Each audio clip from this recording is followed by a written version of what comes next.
Welcome to Andy Staples On3. Realignment Palooza continues. It's a Dear Andy show. We are going to answer your questions, and we got a bunch of good questions already. But Jesse Simonton, On3 national writer, we have a lot to talk about before we get to everybody's great questions. And by all means, drop more questions in the chat on the YouTube stream if you're watching live. But we have that thing. This is the flight tracking. If flight tracking is to coaching searches, board meetings are to realignment. So the University of Arizona Board of Regents, or the Arizona Board of Regents, actually, it governs the University of Arizona, Arizona State, and Northern Arizona. Don't forget the Lumberjacks. They have scheduled a surprise executive session meeting for Tuesday, which also happens to be the same day that Pac-12 Commissioner George Kliavkoff is supposed to be giving TV numbers, media rights deal potential numbers, possibly ahead of when he actually wanted to. But now the move of Colorado to the Big 12 has kind of forced his hand. He's got to show his cards. And boy, the mood got dark out west on Monday afternoon when all this news started coming out. Or did it get light, as in white smoke coming from the Vatican, because Arizona is, kind of signaling that, hey, our school president was initially open to hearing these figures, but perhaps he has gotten word of what these figures are going to be, and they do not interest him as much as the $34 million that the Big 12 can give him. Well, and let's also not, 31, I believe, but 31, excuse me. Yeah, 31. Let's also not forget that throughout all this, we've had this discussion of the four corners schools, which would be Colorado, Arizona, Arizona State, and Utah. Now, Utah has most forcefully denied any interest in moving from the Big 12. But we know the Big 12 has worked on all of these schools. Arizona State, Michael Crow, their president, has been a true believer in the Pac-12. He's one of the people who made sure that Larry Scott was employed way too long by the Pac-12. So that's the question. I mean, I don't know.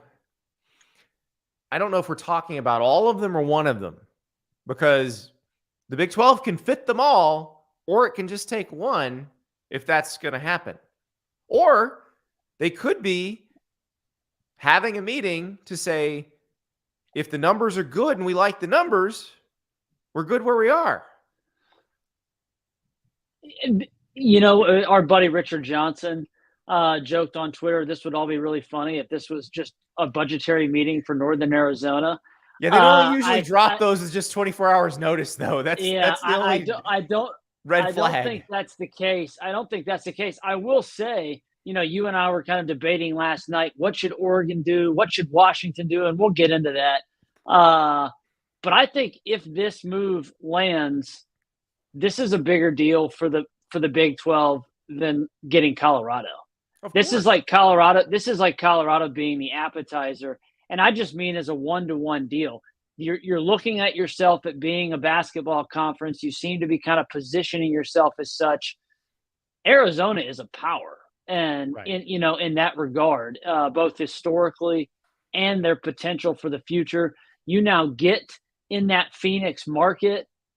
I mean, this is a huge deal. If you get Arizona State and Utah, especially Utah, you've made your football league much better. Arizona State is one of those that we always call it a sleeping giant. At some point, somebody's going to awaken it. Maybe it's Kenny Dillingham, who just got hired there. But I think this is one of those situations where it's an inflection point, and whatever he says, there's varying degrees of what happens. Like, if it's close, then you're probably going to keep Oregon and Washington, at least for now, unless the Big Ten swoops in or the ACC swoops in, which we'll talk about in a second.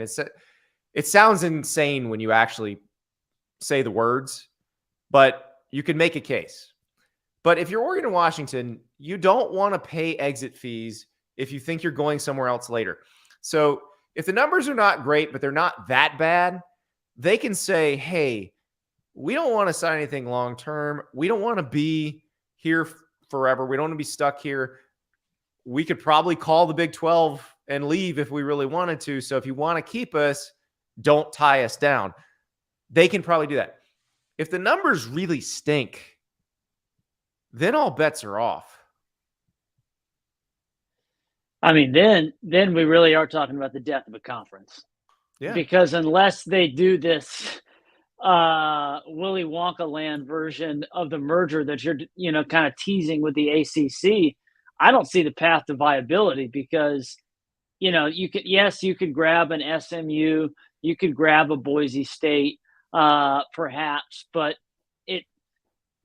you're right. I mean, and that's the tough part is that Oregon and Washington are the two best existing brands now in this league, and yet they kind of feel like a man without a home. And really the best on the board because I'm not considering Florida State and Clemson to be on the board, right, even though they are not pleased with their lot in the ACC, but there are complicating factors. Like they can't just get out.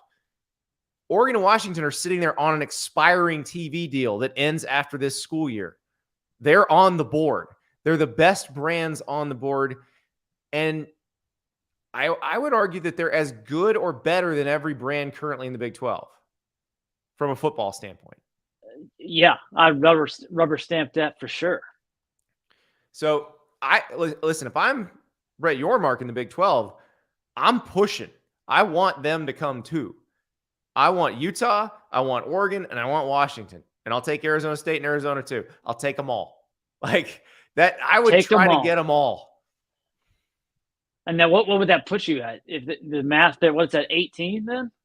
That would be 18. That would be a lot of schools. Which again, as we talked about yesterday, part of Sankey's hesitancy and Petitti's hesitancy in the Big Ten is that we haven't even seen a conference operate at 16. Yeah. And what kind of the machinations of that look like? Well, 18, what you could do, 18 really becomes like you were teasing yesterday. It's almost an AFC NFC conference. It's 9-9, but you know what? You could do it. That's the one league you could do it in. Yeah. And everybody's like, what about the non-revenue sports? What are they going? What about the volleyball players? Well, you can make the volleyball players travel easier by doing that. So I don't know, but I don't know. I mean, look, Oregon and Washington. We know they're not worried about no volleyball players and all this. Oregon and Washington want the Big Ten if they can get it. And if the Big Ten is at all interested down the road, I think if you're them, you stay in the Pac-12 unless it's just, crickets when Kliavkoff talks. Because you don't want to have to pay multiple exit. There's no sense in that. There would be no sense in that. So I am really interested to see what these numbers are. What are the networks that we're talking about? When we talked to John Canzano, he mentioned Apple. ESPN still needs West Coast product, but listen, if the Big 12 gets Arizona, they'll then have Arizona, Colorado, and BYU. That does that quite fill Friday 10 p.m., Saturday 10 p.m.? It's close. It's close. You probably don't want to have BYU playing every Friday night. So if you grab an Arizona State, you at least get one more. And then, I think you're right. You kind of do the Godfather best offer you can throw it at Oregon and Washington and see if they'll bite. Yeah. Yeah. And they are going to probably try to Hail Mary the Big Ten and say, look, we will take whatever you will give us. Give us a half share, which, by the way, would still be more than the Big 12. A half share of the Big Ten is more than the Big 12. Now, they would have to sign another TV deal. I will throw an interesting memory at you. When I was interviewing Kevin Warren, the former Big Ten commissioner, who was then the current Big Ten commissioner at the SBJ symposium in Vegas last year, I asked him about the idea of closing the door on ESPN. And he said, oh, no, the door is not closed on ESPN. And I thought that was very interesting. They didn't make a deal with ESPN. What I took that to mean is if I were to expand this conference more, especially by adding more West Coast schools, that's the deal I would make with ESPN to pay for the schools that we'd then be adding. Could you do something like that if you are the Big Ten? Could you make a deal with ESPN for those schools, pay them what you get from that, whatever it is, and it's probably not a full share, but maybe that would work. I mean, that's why Kevin Warren, who now is, in charge of the Chicago Bears, was so successful at breaking the quote unquote alliance, because he was clearly playing 3D chess when Kliavkoff has been playing, not even checkers. Yeah, see, they looked each other in the eyes. They looked each other in the eyes. He's been playing tic-tac-toe, because what you just said is thinking, 6 moves ahead. If that is because we know Kevin Warren was interested in further expansion. Right. It was the rest of the school presidents, and then now their current commissioner. And Fox was not interested in it, because remember, Fox controls a lot of their inventory. Fox is their partner in the Big Ten network. It's not in Fox's interest to play nice with ESPN either, but it actually probably is in the league's interest to do that. It would be the most widely distributed league. I mean, they'd be on every network. And why wouldn't ESPN bite on this too? Because if we're talking about them maybe spending money for Pac-12 After Dark, this is a way better deal, because you can still, not only do you get better brands, but then we know that come next year, they're not going to talk about the Big Ten as much on game day, because those games will never be featured. But they might be featured unless, I mean, this is definitely, some 3D chess, but that seems like a fun potential solution. I think Oregon and Washington are just really hoping that phone call comes. I think you'd have to convince a lot of Big Ten presidents of that. I think you would have to get Fox on board. I don't think it's as easy as I just made it sound. So it makes No, I sense. just like the sound. I know. It makes sense. And look, neither of us are wishing for a conference to break up. Like, I don't like where this is at for Washington State, for Oregon State, for Cal, for Stanford. I don't like that. But this is reality. There's not much that they can do about it, because this. Now, it's interesting because we have not seen anybody lose a golden ticket quite yet. Now, you can say the Big 12 is not the esteem it once was, but I disagree. It's still one of the 4 most powerful conferences. It's one of the 4 best conferences. Depending on how things go top to bottom, it may be the third best conference in the country in terms of football power. And so nobody's lost that. Remember, everybody's worried Kansas State during the Big 12 missile crisis in 2010, when it looked like half the league might go to the Pac-10. Nobody's lost that yet. There is significant concern here that Washington State, Oregon State, Cal, Stanford, if everybody goes running looking for shelter, they got a problem.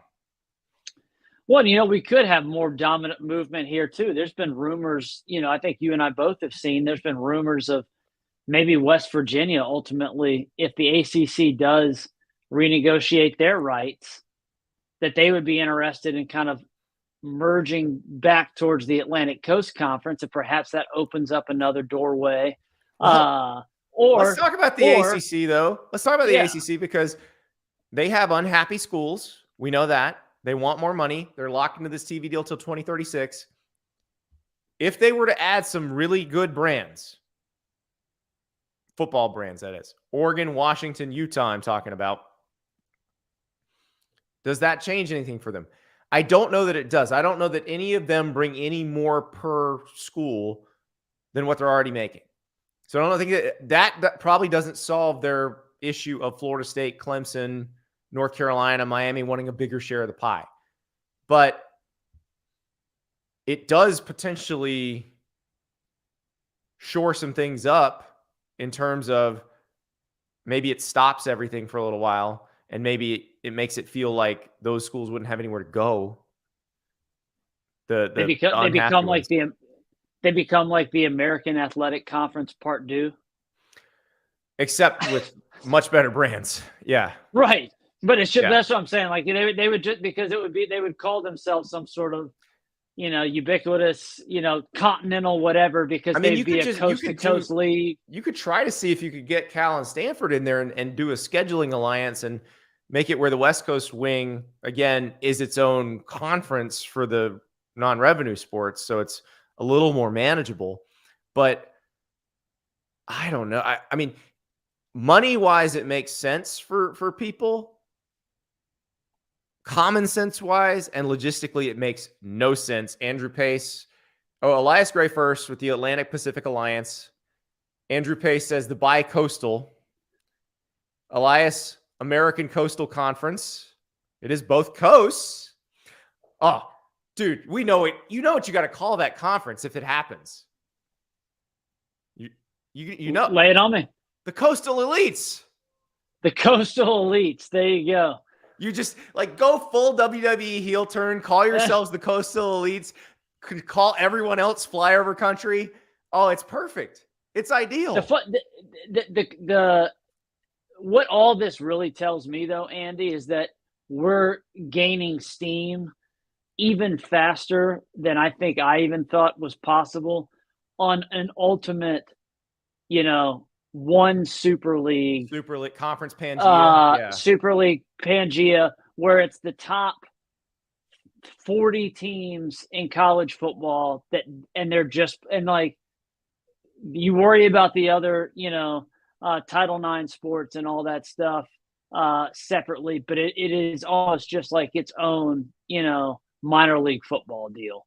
Because once some of these media deals run out, because I think some of them are more short term, it just seems like we are gaining steam with each of these realignment moves of getting faster to that point. Well, when it's going to happen when the next Big Ten deal comes up, if they make it match, like if theirs ends the same year as the SEC, we know what's going to happen. You can just mark it down. But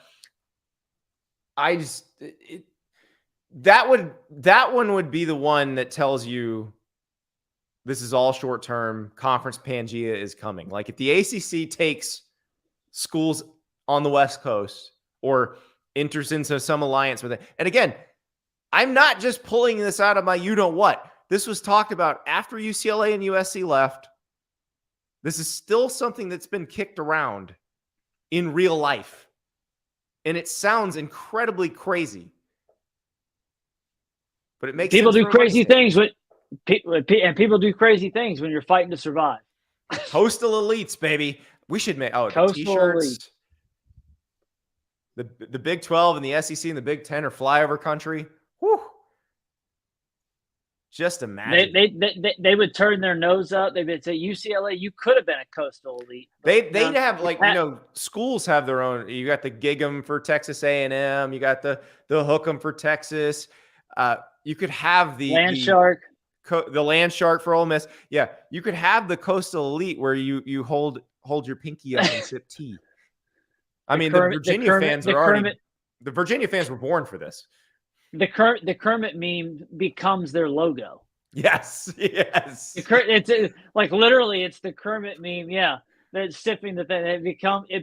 That becomes their conference logo. So, short answer: we don't know what's going to happen tomorrow.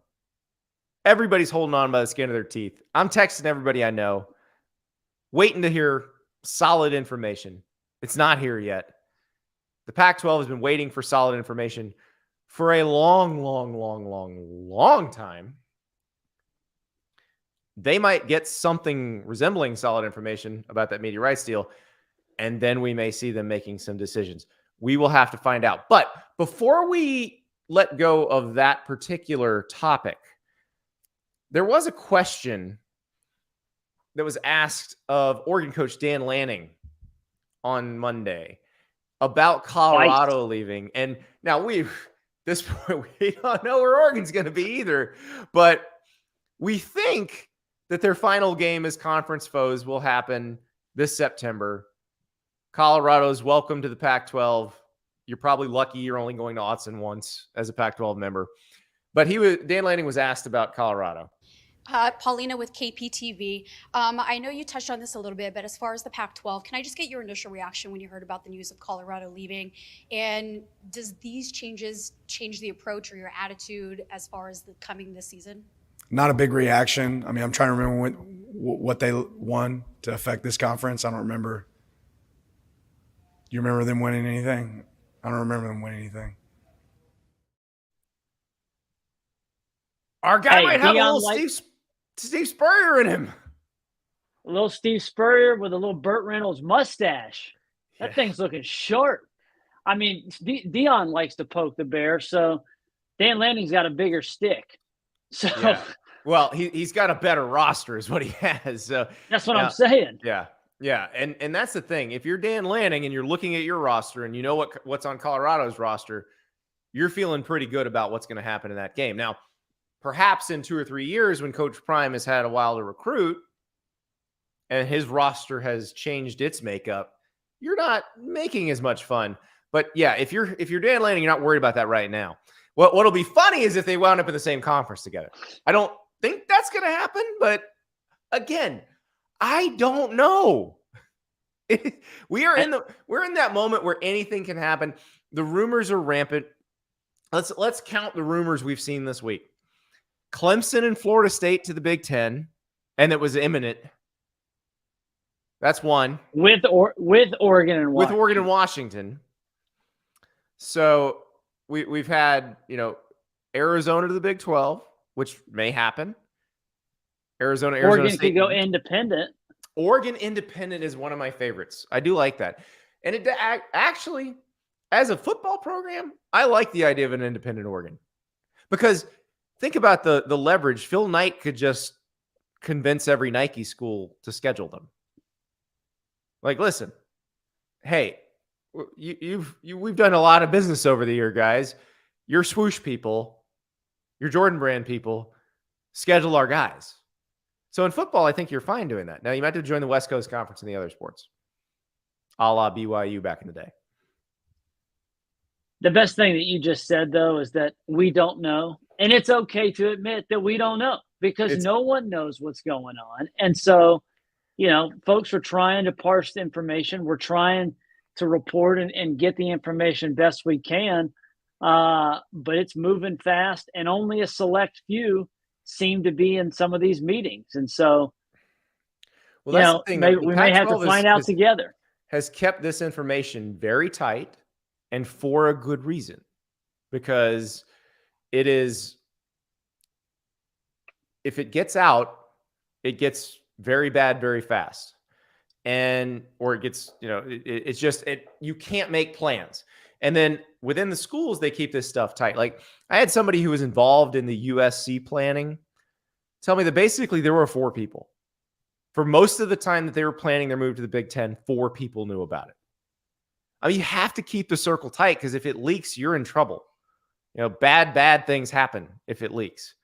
So we know from, covering the SEC for so long that, the fact that A&M was blindsided within their own conference, within their own state, of the impending move of Texas joining the Big Ten or SEC, excuse me, just, proves how small these circles are in terms of decision making.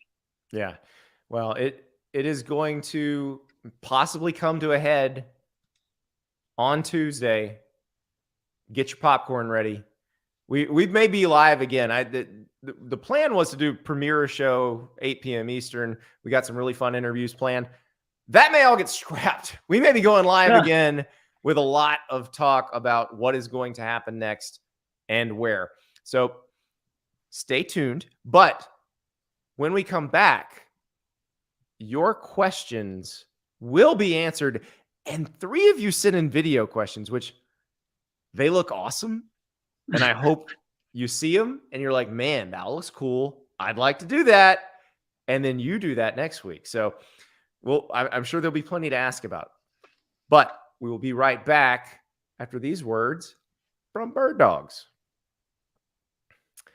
So let us talk about BirdDogs. Are you living the most efficient life you possibly can? If you're not wearing BirdDogs, then you're not.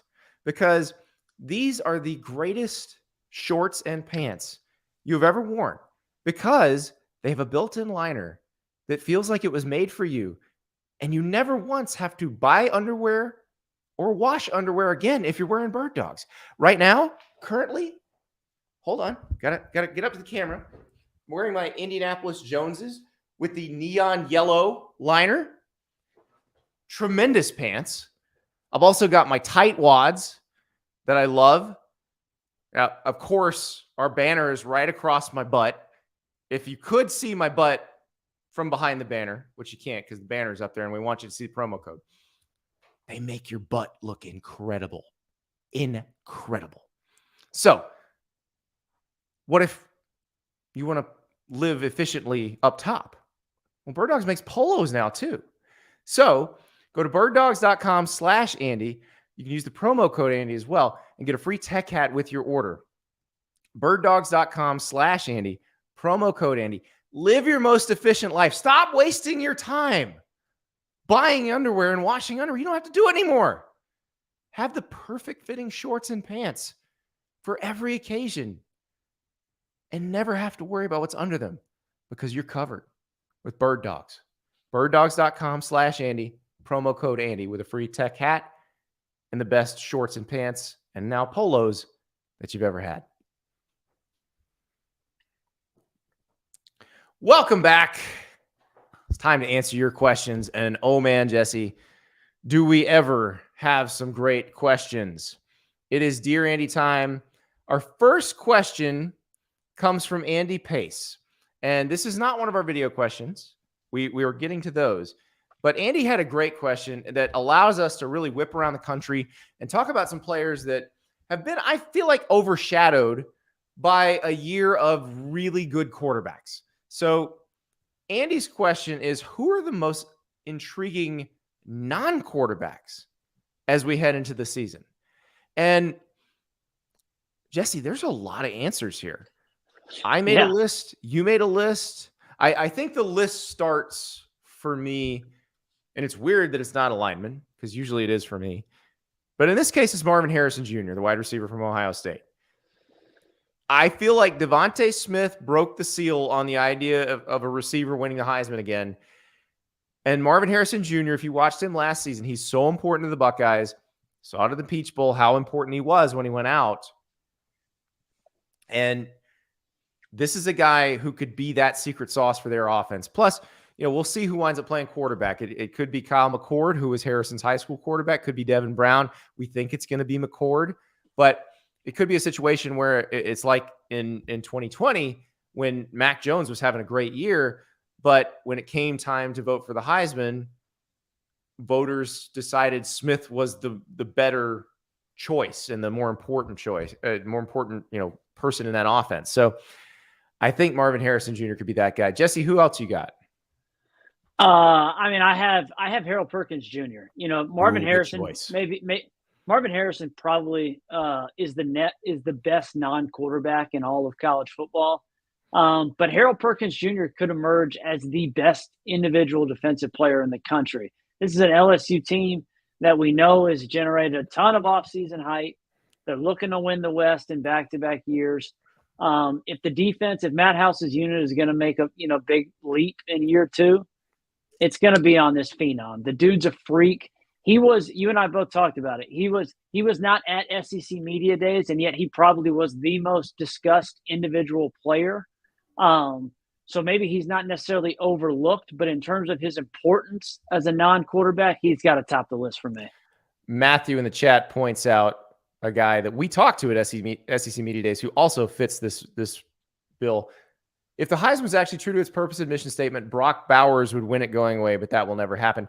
Well, I don't know if he'd win it going away, but Brock Bowers is absolutely one of the most important. Elias Gray, another great addition. Feels like Travis Hunter would be a big deal if Colorado overachieves, and he's really playing both ways. I agree.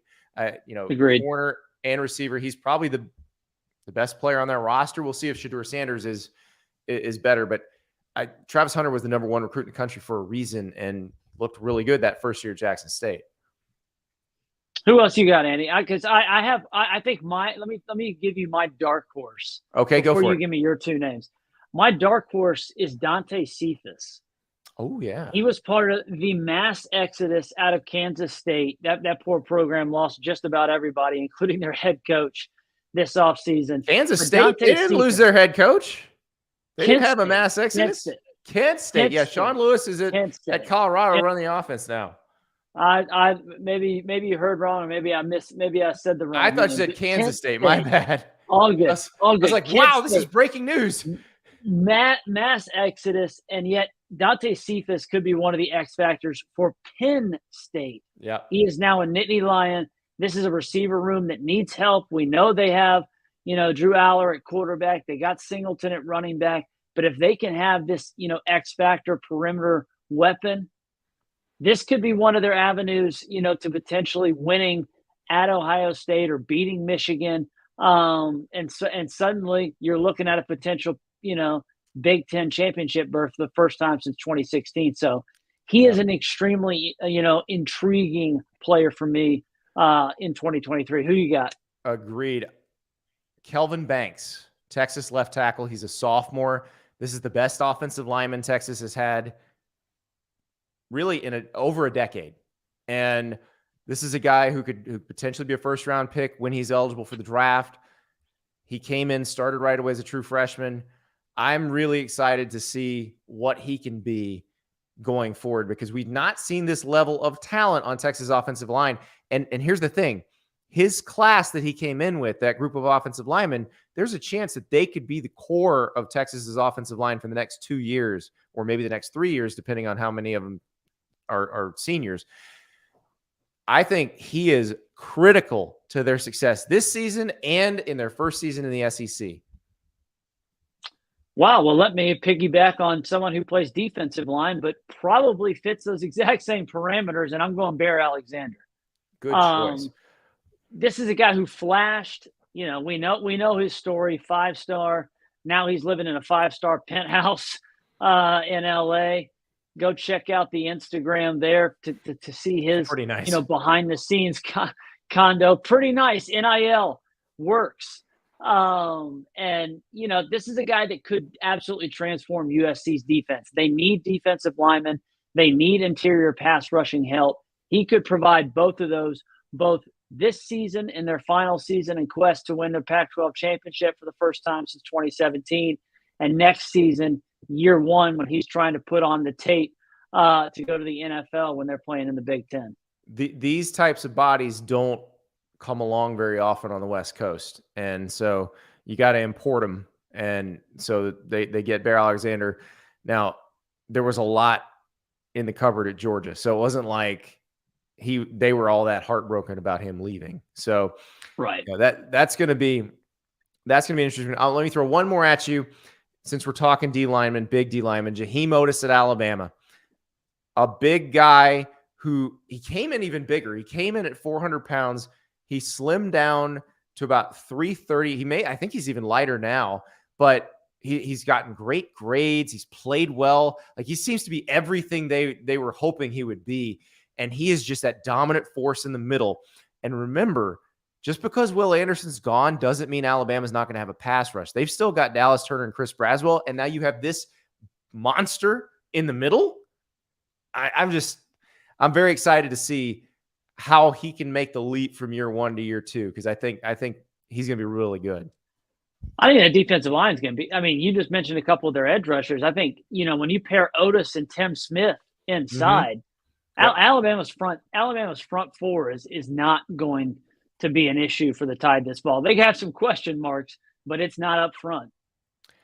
All right, let us go to one of our video questions, and this is a very fun one. I really enjoyed going through the first few weeks of the schedule to find these games. I have no idea if we'll be right or not.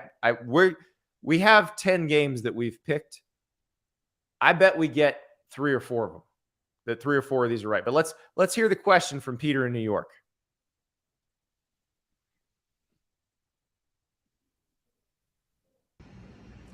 Hey Andy, it's Peter in New York. Love the new show. My question is, looking back at the 2022 season, some of the biggest games were some of the crazy upsets. Marshall Notre Dame or Texas A&M, App State, really crazy games that set the tone for the season for some of those programs. Looking towards the 2023 season, what games do you have circled as potential upsets that could really rock a program and send fans reconsidering how the season might go? I'd love to hear your answer. Thanks so much. I love games that like the ones he's talking, like Marshall Notre Dame. Not a single person predicted the result of that game correctly. Not one. Maybe there's somebody who bet the Marshall money line. I don't know. I haven't met him yet. Very, very, very few. Yeah, I'm not sure. I mean, that was no one predicted Stanford to beat Notre Dame. I mean, you go in conference, not in conference, but former longtime rivals. I mean, there's some big early season upsets. You want to give me, you want me to go the first one, or yeah, go for it. You throw us out one. I think one of the wouldn't it be funny upsets to me, and I could see it being plausible. Central Michigan, week 1, Friday night. Jim McElwain taking down, an already mounting pressure Mel Tucker. That's like the early Vegas line there is around a little north of 2 touchdowns. It's 2 touchdowns and a hook. I think that is because of the dynamics Friday night. What happens if McElwain takes a veteran Central Michigan squad and the Chippewas just go in there and take down the mighty Spartans? It will be. Wouldn't be good for Mel Tucker. Existential crisis in East Lansing. I don't think they're going to. I think Michigan State's going to be okay. I think they're going to be quite a bit better this year, so I'm not as worried about them. Let me throw one at you from week 1, Boise State at Washington. And I'm not saying this because I think Washington's bad. I just think Boise State is pretty darn good, and there's going to be one of these games where one of these teams that we're assuming is all kinds of great is just not going to have it all together. So this is one where if you don't show up or you're slightly off, they're going to beat you. And so that's one to watch early in that first week. That's a good one. My next one's funny because it piggybacks almost one of mine to down the road. Yours. And it's funny because they both could work. And it's that NC State plays a bizarre road game at UConn to open the season. Who scheduled this bowl, number 1. The second who scheduled this bowl is Alabama at USF, which we will not be predicting an upset in. No. And I don't know if Jim Mora can pull this off, but in terms of shaping a narrative, this would be a disaster for Dave Doran, who's looking to elevate the program, not take a step back and lose to a UConn team in week 1. I mean, NC State's going to be breaking in, a new offensive coordinator, new quarterback. You lost your best 2 receivers. So they at least have, to have to get over some things early in the season. And yet, as you're going to tease later, that doesn't mean they can't pull off their own upset down the road. Yeah, we're not going to do that one yet. I'm going to give you right now the YOLO Bowl. Penn State's better than West Virginia. Penn State should beat West Virginia. But again, I'm telling you guys, watch this game because Neil Brown needs to win a game like this to keep his job, and he's pulling out all the stops. So if you want to see some wild, crazy, and the thing is, the result of that could be a West Virginia upset, or it could be West Virginia getting beat by 40. But it could be fun either way because if he just go, remember when Lane Kiffin went to Alabama or actually that game may have been in Oxford and just kept going for it on 4th down and it just snowballed on him. Like I could see this game being like that, except if you make some of those 4th downs, you're in it. And the tone of the question was that because there are other potential upsets out there. People are screaming like, why aren't you talking about, Texas going into Alabama or, you and I texted back and forth. Well, that's what not happens one of those that no one would predict. not only is that not one that no one would predict, even Florida beating Tennessee, it's that it wouldn't cause some sort of existential crisis if that team lost. Yeah. Whereas that would not be great for James Franklin if this is supposed to be the leap year, if you lose to a guy who most assume is going to get fired. Yes. Yeah. So that one, the entertainment potential is off the charts for that one. It's an NBC game. Again, when I looked at it on the schedule and saw the Peacock on there, I was very confused, but it's on NBC as part of the Big Ten contract. Welcome to the new world. What you got, Jesse? I have an upset that happened last year. And yes. If it happens again, my man Brent Pry, maybe not long for old Blacksburg, but Old Dominion beat Virginia Tech a year ago.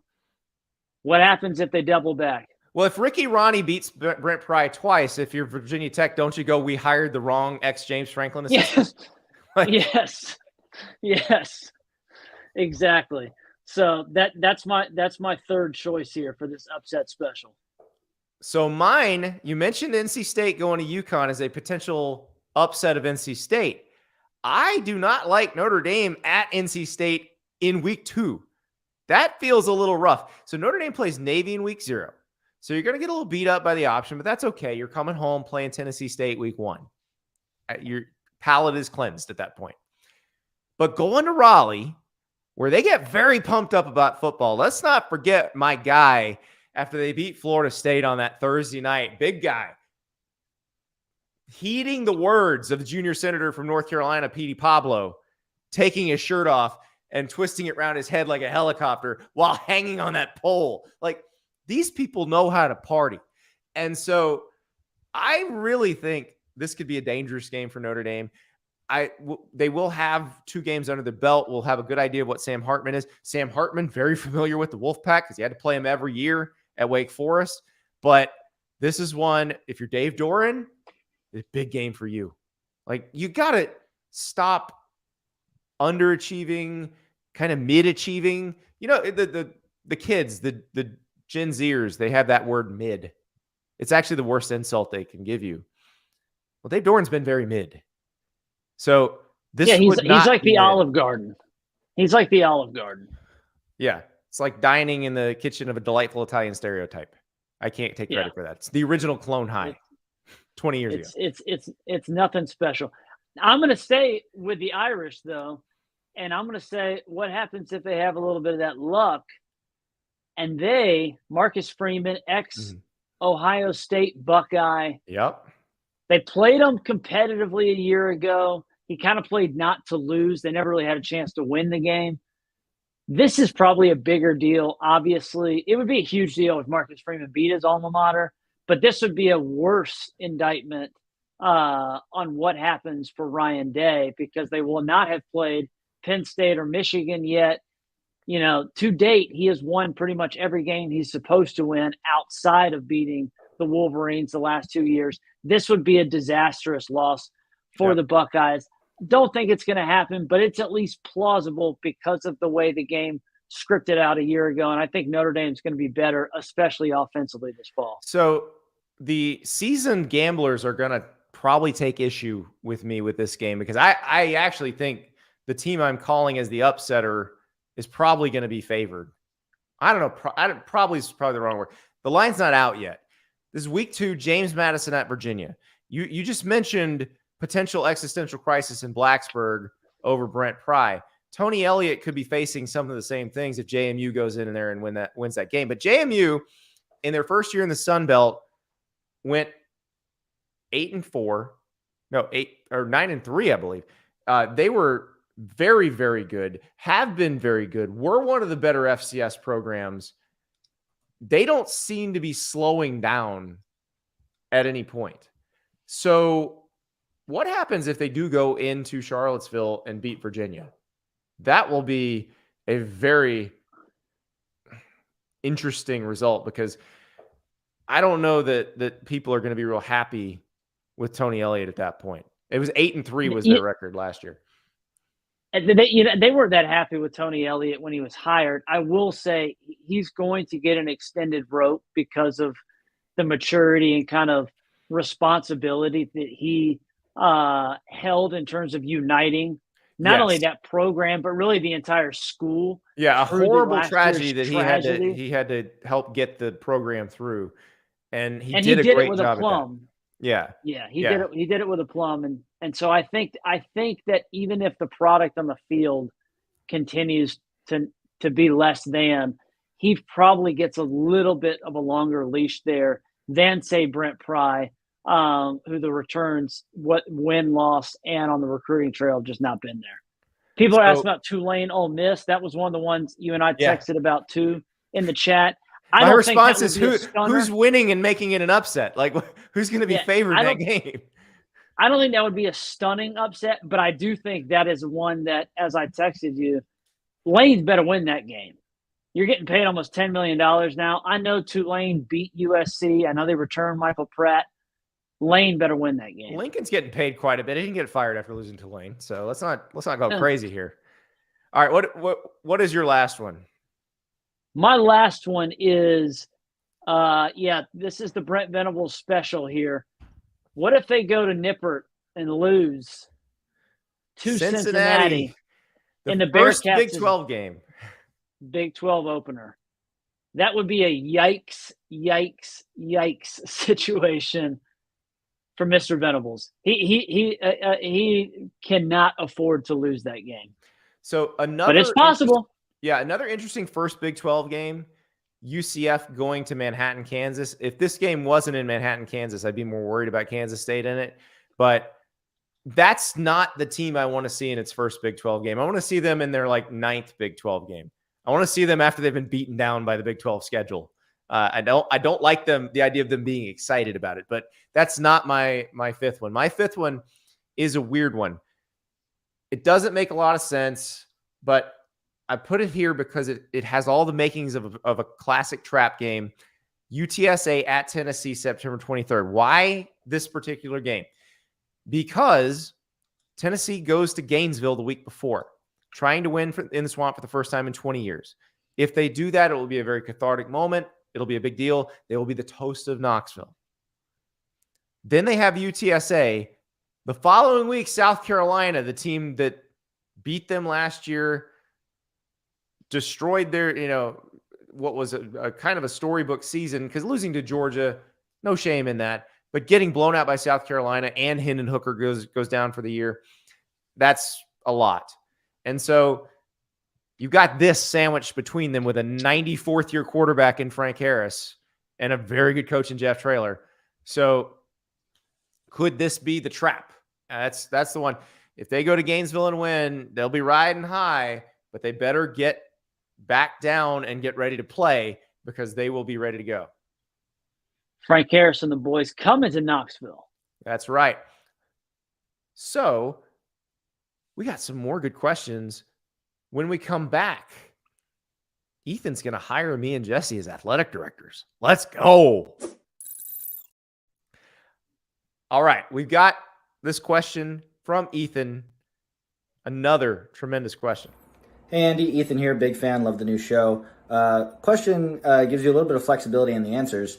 I want you to pick one school from each Power 5 conference. You're the brand new AD. You're charged with getting the football program over that hump. What changes do you make, and why do you pick those schools? Thanks, and keep up the good work. Really glad to have you back in my ear.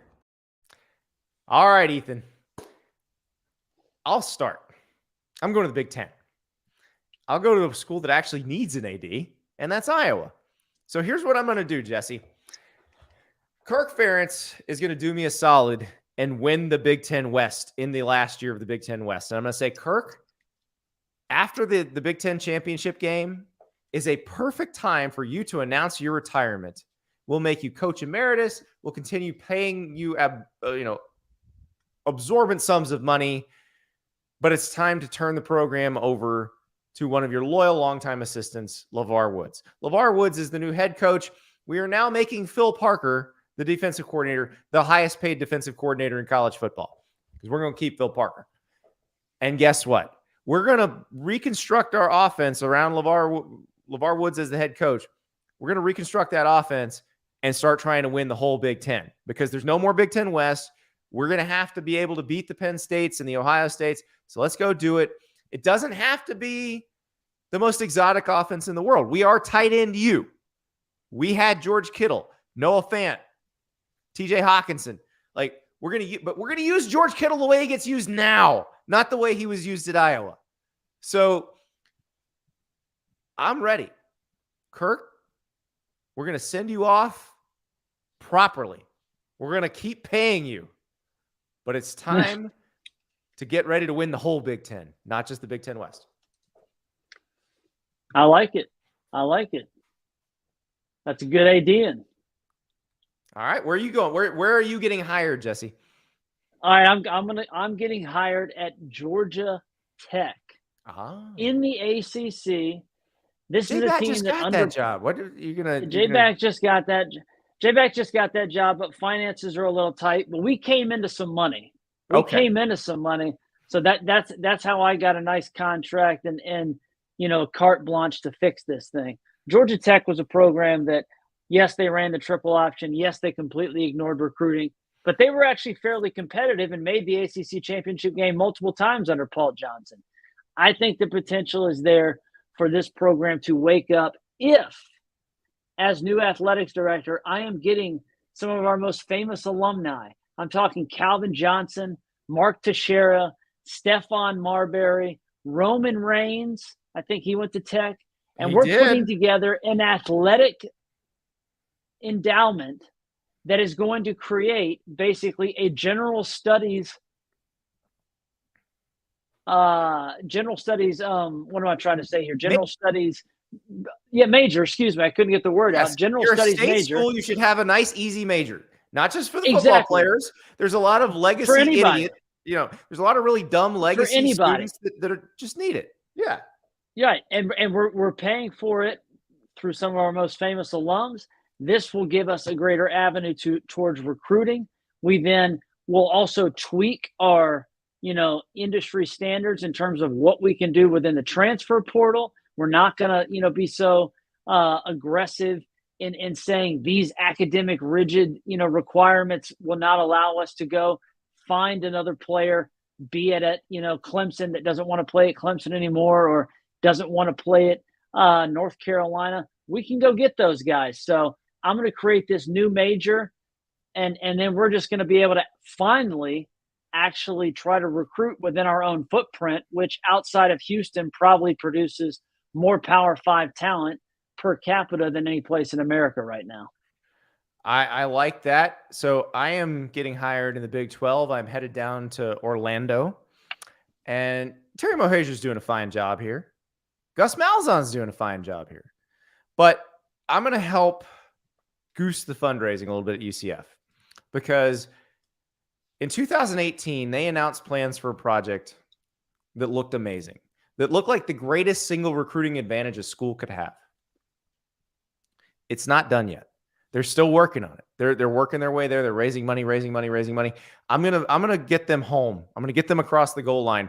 I'm gonna get the lazy river built. There is supposed to be a lazy river running through their entire athletic campus. That is what I am gonna get built, because trust me, when you bring guys on an official visit and they see all the athletes floating along the lazy river, they're gonna go, "Where do I sign?" They're going to be Where do I sign? They're going to be some mute cutes that produce superhumans that will then want to go to UCF in 25 years. I'm telling you, this must get done. This is the way that UCF dominates the Big 12. Get that lazy river built. It's the last step. Then you take off. You and the Citronauts take off. This is the wave. Mm-hmm. Exactly. There you go. Exactly. All right. I say this as a former Wet and Wild lifeguard who saw a lot of things go down on the lazy river. It would be your single greatest recruiting advantage. Get the thing built. Let's go. Let's go. Well, I'm going down to College Station, and I'm replacing Scott Woodward. Ross Bjork? And Scott Woodward's at LSU. Bjork. Now, I was thinking about who hired Jimbo. I'm getting everything confused here. Ross Bjork. But we are basically telling Jimbo Fisher, we got the money. The oil barons have united. We have the clan together. The finances are in. You are either giving up play calling and letting Bobby Petrino do his thing, which maybe he is, maybe he's not. We'll see. I think he But is. you better win at least 9 or 10 games this year, Ooh. or else I'm hiring a guy that you mentioned earlier in this very episode. Ooh. We are going to UTSA, and we are going to hire Jeff Traylor. And we are going to say, Mr. Traylor, you're going to come to College Station and do the Texas thing here, but only bigger and better and in the SEC. And this blue blood that's not a blue blood maybe can actually win 10 games for the first time in a while. We're going to give you the finances to go get Bo Davis from Texas. Yep. To bring Jeff Banks and his monkey from Texas. To maybe get Jim Leonard. What about Jim Leonard? Just out there as an analyst. Special analyst at Illinois, Jim Leonard? Special analyst at Illinois. Maybe he wants back in the game as DC. Jeff Traylor's proven he can find nice offensive coaches. Willie Stein did great things. He's at Oregon now. Frank Harris now at Oregon. We'll see who the next guy is. He hired another guy who's like 30-something years old. This is my plan to finally awaken the Aggies. Ooh, I like this. Okay, so I don't know what conference I'm going to. I think I'm going to the Pac-12. This answer may change, but I'm going to Arizona State. So I think Kenny Dillingham has a good plan there. I like the way he's recruiting. I like the fact that he does the worm for the recruits. But I'm going to steal an idea from my former co-host, Ari Wasserman, a proud Arizona grad, because this will work at Arizona State too. I am going to offer a scholarship to every 4-star and above offensive lineman in the Midwest. And I am bringing them on their official visit in January. And I'm saying, gentlemen, look at what your life could be. What's the temperature back home? Everybody check your phones. What's the temperature back home? I have 5 spots. There are 12 of you. Whoever commits first gets them. They would have a mauling offensive line. It would be incredible. They're playing like the sticks game from the Dark Knight. Exactly. Where he breaks the pool sticks and the Joker gives it to him. Exactly. I think this is the school where you need a lazy river, though. It's been pretty damn high. That would be unfair. Like I'm not big on NCAA rules, and I say that the rules don't really do anything for competitive equity. If Arizona State had a lazy river, like there probably should be a rule against that. You never beat them at anything if they had a lazy river. All right. That was a great question. That was an incredible question. We've got one more wonderful video question, and it comes from Nathan. Dear Andy, the XFL had a rule last year where instead of actually kicking an onside kick, you could send your offense on the field, and if they gained more than 15 yards on a play, you got to keep the ball. My question for you is if we could force 2022 USC and 2022 Iowa to play against each other, which defense would get more stops against the opposing team's offense, USC or Iowa? First of all, I want this to be what you do instead of onside kicks. This would be much more interesting. Like football players playing football instead of a former soccer player or former Australian rules player hoping a ball bounces the right way as, 10,000 pounds of people collide with one another. One is a lot better than the other. But in this specific instance, USC is still going to win this game because USC is occasionally going to get the ball. Like USC is going to gain 15 yards on occasion. Caleb Williams is going to work his magic, even against that Iowa defense. Iowa's not getting a first down and never getting the ball. The only way Iowa's getting the ball in this situation is with takeaways. Oh, I think this is a slam dunk. I think USC, these overtimes do not last very long. But this game would not last very long because it's not an overtime. He's saying a whole game of this. Even a whole game of this, USC would end up winning running away. Yes. As good as Phil Parker's defense is, Iowa averaged 4.2 yards per play last year. That is just the definition of anemic. I mean, USC, like you said, They couldn't tackle, they couldn't, cover, but when they did find the ball, they got it. And they can also led the turn you over pretty well defensively. That's what I'm saying. They led the Pac-12 in turnovers. They had 28 a year ago. So it was certainly a feast or famine deal, but Iowa was prone to turnovers. Think about the quarterback play they had a year ago. It's a fun question. It'd be a hilarious game to see play out, but this is something that I think ultimately USC would win by 2 touchdowns. I think it'd be more than that. Or more. Because yeah. they're kicking field goals every time Iowa doesn't make the 15 yards. Right. And even if USC's offense can't score on Iowa's defense, they'll kick a field goal. So, yeah, I think now the Cade McNamara-led current Iowa offense, I think is going to be better. So we're talking about the one last year, which was especially with the tight end they got from Michigan. Horrifying to watch last year. But this year, I do think they're going to be better. One more serious question, and then we will get to our extra point question. This one came on Twitter from Georgia is a verb, which is a great Twitter name. Lower over under floor, Colorado or UAB? And we've heard all about Coach Prime. We talk about Coach Prime a ton. But remember, UAB now coached by Trent Dilfer. Here's Trent from American Athletic Conference Media Days talking about doing this job. We'll get you a little fired up. Given your unconventional path to becoming a head coach at the college level, do you think you're going to receive a little bit more scrutiny than your average Group of 5 or Power 5 first-year head coach? Absolutely. How do you prepare to deal with it? I mean, you've been a media guy. You're really good at it. So how do you prepare to deal with that kind of – there's going to be a double standard, good or bad. So how do you prepare to deal with that? I don't want this to sound wrong. It's going to, so I'll just go for it. I don't care what you think, what he thinks, what Tom Herman thinks, what Nick Saban thinks. I don't care. I care what Jacob Zito thinks, what Jackson Bratton thinks. I go to bed every night thinking about what they think about. I care about what my coaches think. I care about what my AD thinks.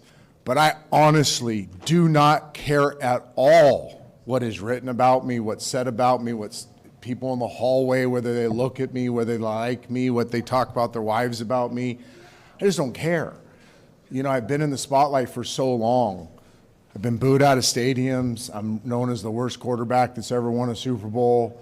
I've woken up in the morning after saying something on ESPN and half the country hates you and half the country thinks you're their hero. I've been fired. I've had 4 careers. I just don't care. And I think there's freedom in that. There's also freedom in not needing the job. There's also freedom knowing that, I didn't have to do this. I was so happy at Lipscomb Academy. Couldn't be any happier. It was my wife that said, no, you need another challenge. You need to climb another mountain. You're getting bored. So you put all that into context, and yeah, absolutely, I think, and they should. I didn't do it the hard way. I wasn't a GA, right? I didn't then become an analyst, and I wasn't a position group. I didn't have my own room. That's a big thing in college football. I got a room, right? I didn't coordinate. So how in the hell can I be a college head coach? I don't know. Somehow I'm here, and, my journey's been different than theirs, and I frankly don't care. If they like or dislike, then I'm here.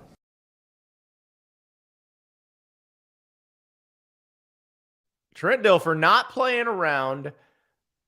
You know what else isn't playing around? UAB's schedule. Because the Blazers moving up to the American Athletic Conference, they didn't have, Jesse, a mass exodus of players with the coaching. Because remember, Bill Clark, he left before last season began. They went with an interim for last season. And so Dilfer isn't taking over a completely bereft roster. They do have to revamp the offensive line, but they got some good defensive linemen. Their backup quarterback from last year has ascended to the starting job. So they have some players and probably would be a very competitive Conference USA team this year. But the thing is, they're in the American. So they're dealing with Tulane, UTSA, Memphis, Tom Herman in Florida Atlantic. We don't know what they're going to be. Navy, Temple. You got to deal with all that. Here's your non-conference. Georgia Southern, which was feisty in Clay Helton's first year. Louisiana Lafayette, which is one of the best teams in the Sun Belt. And the best team in the country, Georgia. I have some thoughts. I like Trent. I've talked to Trent one time, just in kind of a scrum situation. So I've never sat down with him one-on-one or anything like that. But if you can whip out a list that long of why you don't care, you care, and you hear it. I mean, come on, you can't go on like a 4-minute preamble about how you don't care about something, and you literally have a list of grievances that is that long. So you care. And I do think he has heard the noise of people saying, yes, there have been plenty of coaches that have gone the high school to college football route. But Gus Malzahn, Chad Morris, Hugh Freeze, Joey McGuire, I can keep listing these coaches. They all did make a stop, at least as a college coach beforehand. Trent does have the privilege because he's an NFL Super Bowl winning quarterback, because he's a very popular media member. Well, he's also deep into the quarterback industrial complex as well. Right, the Elite 11, deep into that. But he did get to jump the line. But the irony is that in this question, lower, over, under, floor, he is tied directly to Deion Sanders, in my opinion, because this is a similar situation. Not Deion to Colorado, but Deion getting that opportunity to immediately go coach at Jackson State. Yeah. And Trent's just getting to do this, at a very acclaimed G5 school. Birmingham loves its football. There's pressure for him to win. Bill Clark built that program. The program was killed. And then rebuilt it. He rebuilt it. Yeah. And he rebuilt it. So there's pressure there. As bad as I think Colorado's going to be this year, I still think they have a higher floor even than UAB because of the schedule you just mentioned. And I am very curious to see what happens with the staff that Trent Dilfer has built around him. He brought his defensive coordinator from the high school ranks in Lipscomb Academy, who has never coached college football, with him to coach UAB. That's our defensive coordinator. Chris Mortensen's son, who was an analyst the past years, Chris Mortensen's son is fine because he's been at Alabama. He's been deep into that, and it was actually a pretty important cog at Alabama. So him, I'm not worried about. He was, but the point I was going to make is he's one of the only staff members they have that has any even Power 5 experience at any sort of level. And so how this all comes together is going to be very interesting. Long term, it may work out. Trent may be able, because of his ties to Elite 11, land some impact quarterback recruits, and we know that's the fastest way to change your program. So this could be a long-term play. Floor right now, though, I think Colorado has a safer floor, especially, in year one. Yeah, again, if UAB is still in Conference USA, I'm picking UAB in this thing because I do think they didn't have the mass exodus. They could manage a schedule in Conference USA, but in the American, it's going to be a tough slog. It would have been a tough slog. Like, let's say Bill Clark had hung around, coached last season, and was still there. It would still be a tough slog for UAB in this league. So I just think it's going to be pretty hard. And then the non-conference does you no favors. Like, your easiest non-conference game is Georgia Southern. That's not easy. I believe they lost their best tailback to the transfer portal. We know Alabama swiped their all-conference safety. So they might not have been a mass exodus, but they certainly have been. Well, right. You're going to get cherry-picked that level, although Trent Dilfer says he'll turn you in and call you out publicly if he finds you in his players' DMs. I'll believe that when I see it. And hey, I've been telling coaches, if you're going to complain about this, let's have some names. So Trent Dilfer has promised us names. So we'll see if that happens. We have one more question, Jesse, and it's our extra point. Our friend Geoff Schwartz, former Oregon Duck, former New York Giant, former Kansas City Chief, longtime NFL offensive lineman. Tomato or vinegar barbecue, have to pick one. This is a trick question, Jesse. Properly cooked barbecue requires no sauce. I will say it louder for the people in the back. Properly cooked barbecue requires no sauce. Now, if I have to pick one of these two, a tomato-based sauce or a vinegar-based sauce, I am picking the vinegar-based sauce. It is a delightful accompaniment to either pulled or chopped pork. If you are in, say, Eastern North Carolina, if you are in the PD region of South Carolina, you're going to get either the vinegar sauce in North Carolina. You go down to like Hemingway, South Carolina, the original Scott's Barbecue, Myrtle Beach, that area. You're going to get some vinegar pepper sauce. Really, really good. Really good on pulled pork. The tomato-based sauce is what you use to cover all your mistakes. There's one time that I'm willing to overlook the tomato-based sauce. If you want to do the candy paint on the ribs, if you want to do the glaze, like while they are still on the smoker and you put the sauce on maybe an hour before you're done or 30 minutes before you're done. I can't remember exactly how long you want to go with that because, again, I cook my meat properly and don't need sauce. I do not mind a candy glaze. I think that is, it's part of the cooking process. It's a cool additional, sweet treat to go with the savory. But if I have to pick between the two, the answer is vinegar. Always vinegar. Actually, the real answer, the real ones know, the Midlands of South Carolina, is mustard-based. I was going to say mustard-based sauce. I'm a team vinegar, too. We know from your BirdDogs ad, Andy certainly knows exactly what he's talking about here because he's got the green egg, he's got the other grill, he's got the stuff set up. So Michigan could have used your grilling equipment based on the food and hot dogs and we will have saucing out. We will have a full examination of that Michigan recruiting weekend spread later this week. A former college football player who happened to become a professional pitmaster is going to join us, and he's going to critique that. He's also going to explain what he cooked for his alma mater's big recruiting weekend. And I think it's one of the school. It's a school that has not been doing as well as Michigan on the field, but if things keep going like that, who knows? The culinary aspects. It might draw some of those 5 stars, and maybe they get there. So look forward to that later this week. You notice I'm not giving you a day on that. Why? Because all hell may break loose on the realignment front on Tuesday, and if that does, that's probably all we're going to talk about. So we'll see what happens. We'll talk to you tomorrow night.